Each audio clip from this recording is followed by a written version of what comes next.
Hello, good evening. Welcome to our next conversation with business founders, all about truths, challenges, mental health, the real behind the scenes of what's going on in a business. Today, I'm super excited to have Chloë from Nibs, etc., who I'm just going to join now, but I'm so excited for this conversation. I can see. Right.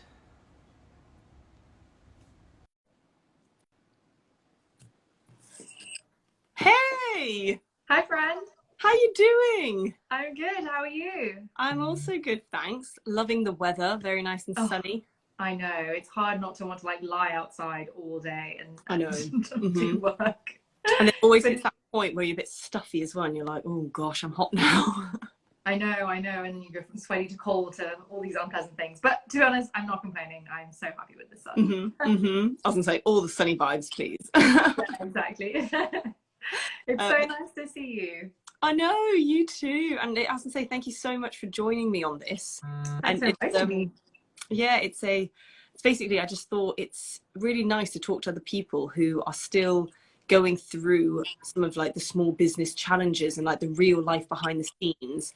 Whereas I think we tend to always hear on like podcasts or shows or Instagram, kind of these big entrepreneurs, and they've got millions of followers or they have all this advice, but it's really hard to put into like everyday tools to help when like I can't relate to people who are in all these different retailers and they're doing really successfully. So I just really wanted to talk about what it's really like. So I really appreciate you being here. Of course. Yeah, no, I think it's a really important conversation to have as well. With all that success, even when they're at that stage of like giant apparent growth success, I'm sure they're facing problems every day. And I think it's important to hear the problems so that we know that, that's part of the journey as well. Definitely. So I think to start, it'd be great if you could introduce yourself, introduce Nibs, etc. Tell the viewers what you're all about. Yeah, absolutely. First of all, hi everyone. Thanks everyone for joining and listening as and when you do, whether it's now or later. I am Chloë. I'm the founder of Nibs, etc. And Nibs, etc. is on a mission to fight food waste. So we make the most delicious and nourishing upcycled snacks from ingredients that normally get thrown away from production processes, and we turn it into things like granola. That's our first product. We'll be making crackers, bringing back the crackers, and lots of other products, all made from byproducts sourced within the UK. So sourced within England, and looking at sort of what we produce a lot of in this country, and byproducts are often really highly nutritious, either it's loads of fiber or protein. And given that we're in kind of facing increasing challenges in food supply chains and shortages, how can we make the most of the resources that we already have in this country to make better snacks? Amazing. I mean, I'm going to fangirl you just for a second, but I always remember when we first met and I was like, oh my God, you're going to be famous one day. I was like, so don't worry about it. I always remember thinking like, you're so wise and intelligent and you have just incredible business. So I still think that today, but I just thought get the fangirling out the way so I don't well, back at you. Oh, thank you. So to dive straight in, I think, so when did you say you set it up? It was in... So I set up the blog in 2015 and then I incorporated the business at the beginning of 2018. Yes, it's been 4 years now, which is crazy. I know time is flying. And would you say then where you are now in 2022, are you where you thought you'd be? Is it different to how it turned out? What's your thoughts on that? Yeah, really good questions. I'm definitely not where I thought I would be. And it's hard to say. I think everyone would probably answer that now after the pandemic. So it's hard to know obviously where we'd be without it, but we have obviously gone through it. And so no, I think pre-pandemic thought that the year that we're going to have now is the year that I thought I would have in 2020, and we were kind of all set up for that. So it's a little frustrating, and I try not to get hung up on that because it just would cause me a lot of stress and anxiety, and you can't do anything about it. So but yeah, the sort of short answer to that is no, I'm definitely not where I thought I would be. Mm-hmm. And as I say, like you said, it's been difficult with, especially at the pandemic, nobody was expecting that. Could you give us a high and a low within the last year or even 6 months that you could, yeah, share with people, just to kind of like put it into like the present rather than it being quite a while ago, that we can relate to? Yeah, so I guess the lows were feeling like I couldn't grow, because basically what happened due to the pandemic, our suppliers of juice pulp, which effectively was like the key USP of our products and brand, shut. And so we were, and the new ones that we were just going to scale with. So we were forced to, either I had to shut the business and temporarily sort of, you know, do that while I looked for other suppliers, or and what I ended up doing was that I could pivot the business to produce a granola that was just a really delicious granola, be very transparent with our customers, and then in the meantime source another supplier. And that's effectively what I did. So the frustrating part was not being able to then grow, because it wasn't a product that I wanted to get onto loads of shelves and spend lots of time promoting, given that it was going to be a temporary product. But what it did show is, you know, the positive was the support from our customers, our wholesale customers, and our direct-to-consumer customers at Biomarket and online. And it showed that they were willing to support the brand and what we stood for. And that was really rewarding. And I built some really amazing connections with, you know, individuals over the course of that time, and who are now continue to support us and have weathered through the sort of pandemic emergency mix, and now back to juice pulp. But now we're producing juice pulp granola on sort of a batch process, because each batch is slightly different. And that's kind of part of the joy of working with side streams, is they're always going to be a little bit different. And I think that that's something we're going to factor into our communications and marketing as we grow. But yeah, so I guess the low was feeling like I couldn't grow and feeling a bit stagnant, which was frustrating, because I had all these, and do have all these really big plans for how we're going to take over the world, and with upcycled snacks. And I guess the high is knowing that we can survive that, and on a personal level, but also on a business level, creating a supply chain and understanding how to create a supply chain that's more robust and can and will be able to survive, you know, changing environments. Yeah, and coming out stronger. Sorry, that's the cat.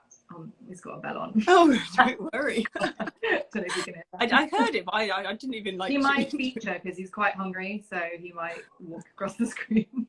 We can get the cat in. We can ask a few questions. But I think your answer there was the perfect balance as well, between showing how like that is really challenging. I think when you face things, you have to go two ways. You kind of have to sit with it and think, where can I go from here? What is the next step? And it's empowering when you say, it just shows that you can get through things like that, because there's always things that you don't expect. And I think that's what I was going to go on to afterwards as well, just to ask whether you found this journey easier or harder than you expected, because I feel like around every corner something can happen, and it's how you deal with it. And I was going to say, even on maybe like a mental and like physical journey, whether it's like how you've coped with different challenges, but also the highs and how you've come together. Yeah, it's hard to know when I started what my expectations really were. It's really hard to remember. I don't know if you remember that, but I think for me, I didn't really, when I kind of started the Nibs Etc. blog about upcycling leftovers and no waste recipes, and I was catering lots of events, and that's when we met and we did a festival together and all these kinds of things. And I think I was really learning what I wanted out of it. And over the past few years, which is why it's weird when I say I kind of incorporated in 2018, but I really feel like each year it's been a slightly different business, especially with the pandemic. I feel like this year it's really very clear to me where I want to take the business and what I want it to become and how I want to shape that growth. So I guess I didn't really know what to expect. I think deep down I always knew I wanted to start something and run my own food business. It was always going to be in food. But I kind of didn't really know. Yeah, I didn't really know what it would be and what it would bring out of me. I think what I have learned in the process is how much of an obstacle I am to myself, and probably always have been, but haven't been in an environment to really be aware of that. and therefore not be aware enough to overcome that and like put sort of, I guess, psychological processes in place to strengthen myself, my own mind. And I think that that's really been and will continue to be my biggest challenge is myself. And I don't know if you feel this way or if other, you know, business owners feel this way, but I think a lot of like operational problems that we face, like the pandemic, supply chain challenges, like all of that is very physical. And I think if you really put your mind to it, there are things, you know, you do the research, you speak to the people that you need to speak to, and you gather all the information.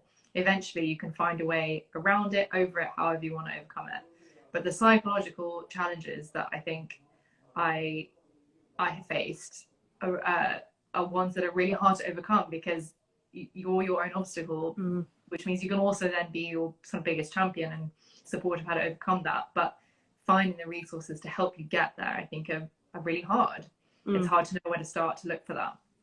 Yeah, and I completely relate. I think I actually think exactly the same, where I'll say to myself, like, I'm my biggest cheerleader. I can get myself the motivation, and you can get yourself from A to B, but you're also your biggest threat, because if you feel a bit, if you're comparing, if you have a bit of self-doubt, if you just feel a bit lost, because I think actually that's the hardest thing with business. You can get lost in so much to do, so many different routes and paths to take. Yeah. And then if anything, it's that overwhelming, you think, I don't know, but it's you that has that power. And like you said, it's really empowering in one way, because you think, I have the power, it's me, I have the choice. Right. But it is like also terrifying if I can get past myself. Exactly, literally. And it's terrifying, because then you can also be like, but then it's my decision that could be like the right one or the wrong one. And it all comes back to you, which is, it's so interesting and great to hear you say that, because I feel exactly the same.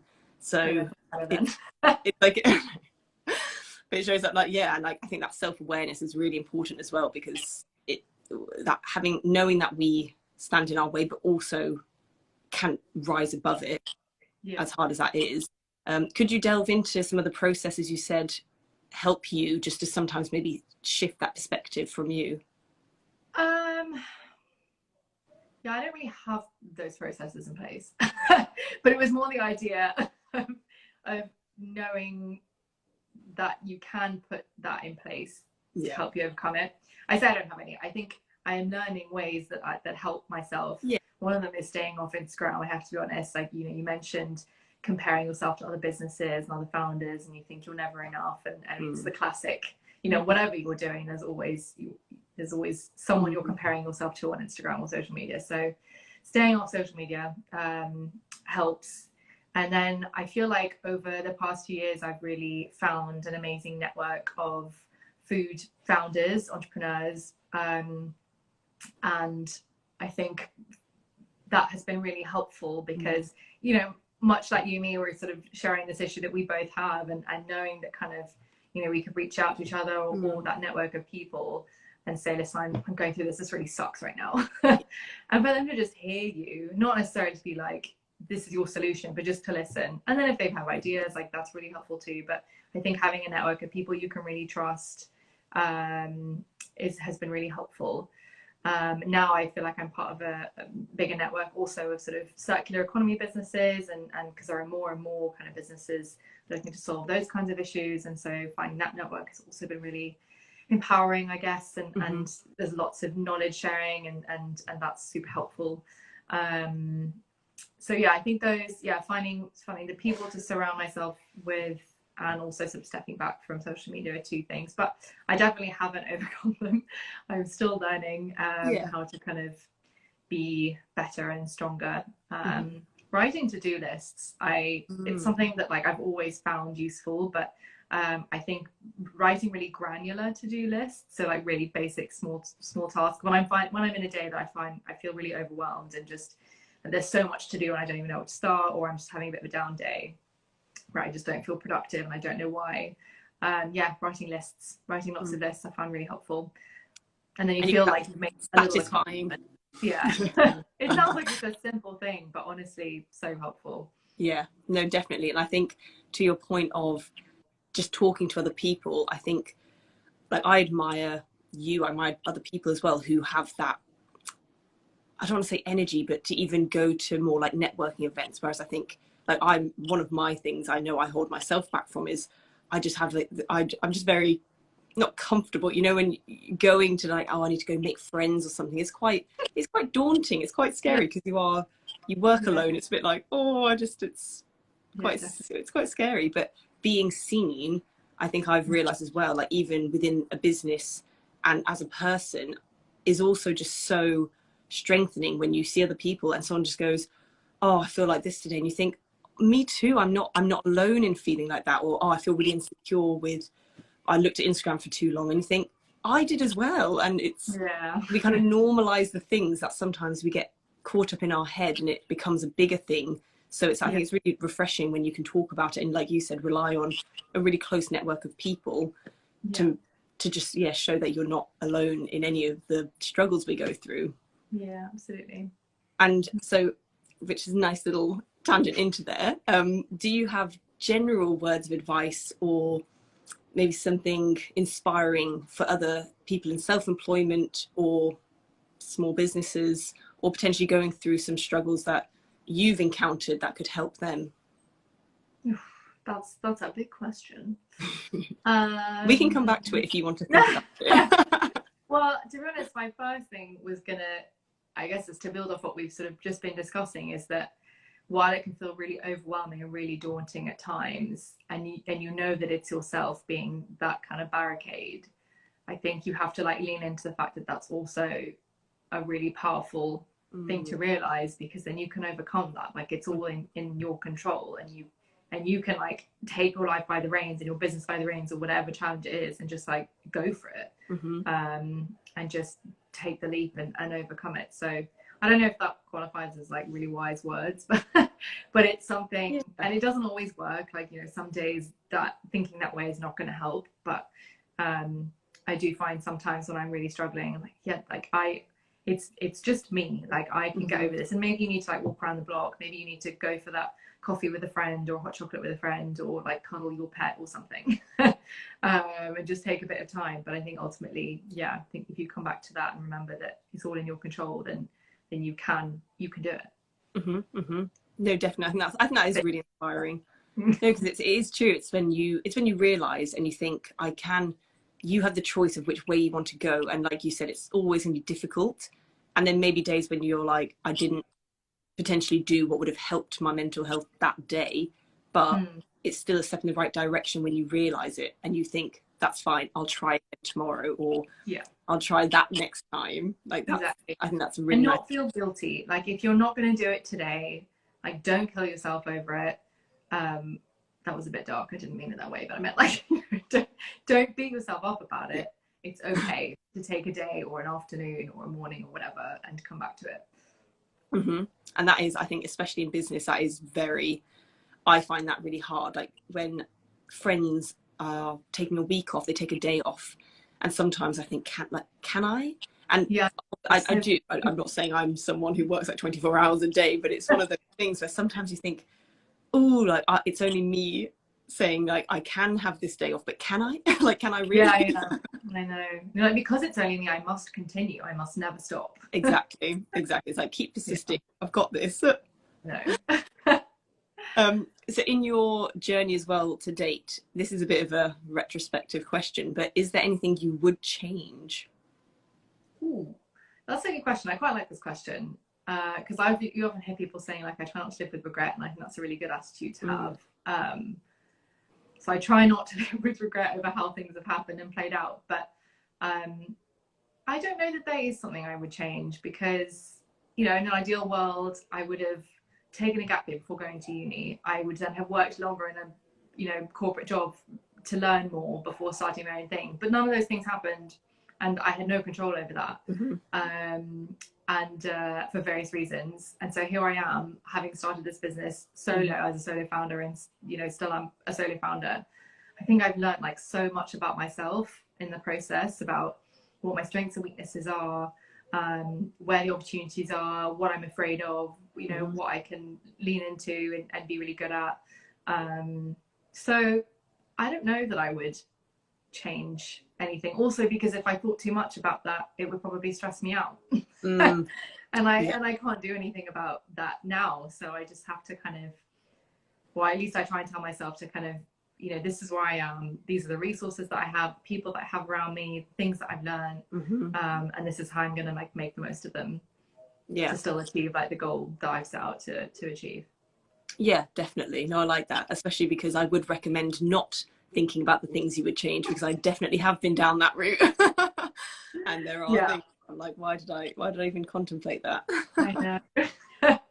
I mean, we're all human. We're all going to have those thoughts, but yes, exactly. Also, just to challenge that a little bit more, is there, what would you say at the moment is your biggest fear in business? Failure.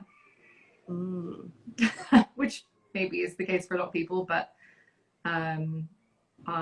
yeah, I think when it really comes down to it, you know, I'm facing a challenge, I'm not able to get past it because this, that, and the other, and I really dig down, like, why is it that I'm, you know, what is this, that, and the other? And ultimately it's fear, and I think I'm just afraid to get it wrong. I'm afraid to, you know, make the wrong decision, or let people down, or it's not going to happen, or, you know, it's not going to be how I imagine it will be. I also now have investors, you know, we've been fundraising, and there's now that responsibility of delivering for them as much as for me. So yeah, and I think a lot of the blockage during the fundraising journey was, this is a really big thing to take on, you know, investment, and sell part of the company for that. But I know that to achieve what I wanted to achieve, it could only happen this way. And so I had to like kind of lean into that fear and be like, you know, this is what you want, this is how you got to get there. And people do this every day, all the time. People raise money. So why can't you? But I think, yeah, ultimately to answer your question, I think that the biggest, hello, by the way, Deep Chowdhury. Send a little wave. Yeah. Yeah, I think the fear of failing is probably the biggest fear for me. Yeah. And like you said, it is so much more, that is a universal feeling. Like I feel exactly the same. And then when I think about it more, I think, is it actually, like, if I stop nut blend today, do I class that as a failure, or do I feel it more internally, like I as a person, if I detach myself from it? And it's a really interesting question, yeah, to think, where does that failure lead to, or what does it look like when you actually think, how have I failed, if that makes sense. Yeah, no, that's really true. And why do I class that as a failure? Yeah, definitely. But hopefully, rather than say, I think this also comes into it, but I always think we see this highlight reel on Instagram and social media, and everyone plays up this beautiful, successful life. And I don't think we do talk about failure as much as we should. And if not how we failed, more actually just feeling like it, and what is it that we think it is. Yeah, absolutely. Yeah, sorry, go ahead. No, jump in. Well, I was just going to say that I can't actually remember where I heard this. I think it might have been my partner, but it might have been an interview or something I read, but that was comparing the types of questions that, for example, US investors ask, you know, people, businesses, founders pitching for money, versus what British investors might ask. And one of the questions that came up repeatedly for businesses and founders fundraising in the US to US investors was, you know, talk me through one of your failures, or what have you failed at? Which, if you think about it, is a really good question, because you know, you learn about how someone overcome it, not that they failed, it's like what they did with that. But in the UK and in other parts of the world, I think we're taught to, or at least it's innately kind of within us, to hide that and to be ashamed of that. But it's only in failing. I mean, this is again really a cheesy line, but it's true. It's only in sort of failing that you learn like how you come back from that, and like what really drives you and what you really want. So yeah, failures. Yeah, and I think interestingly, I don't want to put this on everyone, but when I look back, even like on the business journey, I know I failed at intervals. Like I can look back at something and think, yeah, I probably did fail to make the right decision, but like I didn't know at the time, so I could class that as a bit of a failure, but not in a, oh, like it's all over way. Just I made a decision that was probably wrong, and so that technically could be a failure. And yet still today, I would say I'm still like afraid of failure, and yet I'm still failing in a way, if that makes sense. Like I know I'm still sometimes taking a risk that might not pay off. And I thought, yeah, I maybe failed to see the risks and didn't weigh them up properly. But it's a funny concept to then think, I'm happy to somehow accept that so far I've failed quite a few times at some decisions or some actions. I'm still making little failures, if that's a decision here, or, oh yeah, I should have said a different time or something. But ultimately the fear is still failure. Yeah. Like, it's, and yet you still are running a successful business. You know, the business is still thriving and growing, and that in itself is a success, while you continue to like experience these small failures and learn from them in hindsight. So yeah, I wish it was something that we were taught to talk about. Yeah. You know, whether it's in your sales team, you know, or your team, your business in general, you know, everyone. I think I was reading Charlie HR, she had a post about this, I think it was them, talking about, you know, how to, or providing job descriptions as well, and reading, you know, what different companies are, you know, promote as perks and things, or what they expect from different roles, and you know, talking about your failures and being open about that, I think is really important within the business as much as it is as a founder, or, you know. And fear. I feel like fear that comes hand in hand with failure, but also us being like our own boss in our lives and business. It comes down to that. We have the power, but we're also held back by things that potentially scare us. So it's such an interesting, I find it, quite fascinating how our brains work. Yeah, it is fascinating. We can get neurology's side tangent conversation another time. Yeah, definitely. But this does lead into, so a question that I like to ask at the end is, today, so Tuesday, 21st of June, do you, Chloe, feel successful? Today. Yeah. Yes, today has been an okay day.